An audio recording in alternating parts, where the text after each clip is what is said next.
Welcome to BSR news. ఆలేరులో BRS party సమావేశానికి హాజరైన మాజీ మంత్రి ఎమ్మెల్యే జగదీశ్వర్ రెడ్డి ముఖ్యమంత్రి రేవంత్ రెడ్డిపై అనుచిత వ్యాఖ్యలు చేయడం తీవ్రంగా ఖండిస్తున్నామని ప్రభుత్వ విప్ ఆలేరు ఎమ్మెల్యే శ్రీ బీర్లా ఐలయ్య అన్నారు. తెలంగాణ రాష్ట ముఖ్యమంత్రి రేవంత్ రెడ్డి గారిపై ఆలేరు బీఆర్ఎస్ సమావేశంలో మంత్రి జగదీశ్వర్ రెడ్డి స్థాయికి మించిన మాటలను మాట్లాడారని అన్నారు. జగదీశ్వర్ రెడ్డిని చరిత్ర నల్గొండ ప్రజలకు తెలిసిపోయిందని, ఇక తెలంగాణ ప్రజలకు తెలియాల్సి ఉందని అన్నారు. నువ్వు మాట్లాడుతున్న మాటలను నీ నోటినే యాసిడ్ పోసి కడిగినా కూడా తప్పులేదన్నారు. గౌరవ ముఖ్యమంత్రి రేవంత్ రెడ్డి గారు గెలిచినప్పటి నుంచి ప్రజాపాలన అందిస్తూ మీరు చేసిన పాపాలను ఒక్కొక్కటిగా కడుగుతుంటే ఓ మాజీ మంత్రిగా నువ్వు మాట్లాడే మాటలేనా అని ప్రశ్నించారు.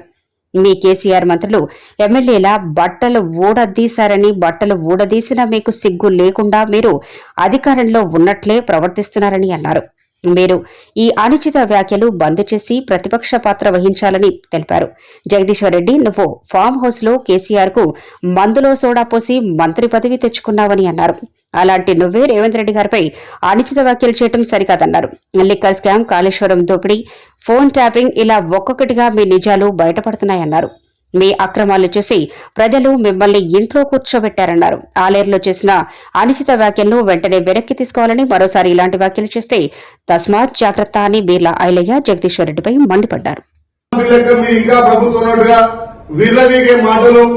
తెలంగాణ ప్రజలు గమనిస్తున్నారు. నువ్వు మాజీ మంత్రిగా నువ్వు చేసిన అభివృద్ధి ఏంటి?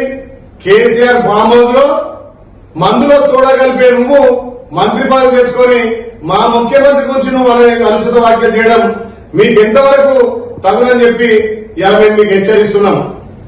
మీకు ఇప్పటికైనా సిగ్గు శరం ఉంటే మీకు చేసినటువంటి 9.5 సంవత్సరాల పాలనలో ఒక్కొక్కటిగా నిజాలు బయటపడుతున్నాయి.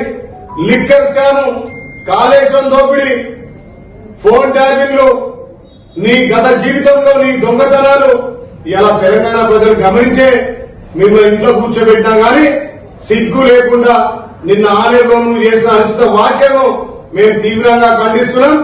మా ముఖ్యమంత్రి రేవంత్ రెడ్డి గారికి నువ్వు బేషరతుగా క్షమాపణ చెప్పాలి.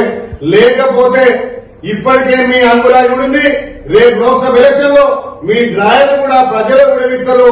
తస్మాత్ జాగ్రత్త జగదీశ్వర్ రెడ్డి గారు. నీకేమున్నా మందులో సోడా కలిపే తప్ప తెలంగాణ ప్రజలను అభివృద్ధి పైన నడిపించే బాధ్యత లేకనే ఇవాళ మీరు ఇంట్లో కూర్చున్నారు. కాబట్టి మళ్ళొక్కసారి ఇలాంటి వ్యాఖ్యలు చేస్తే తస్మాత్ జాగ్రత్త అని చెప్పి హెచ్చరిస్తున్నాం.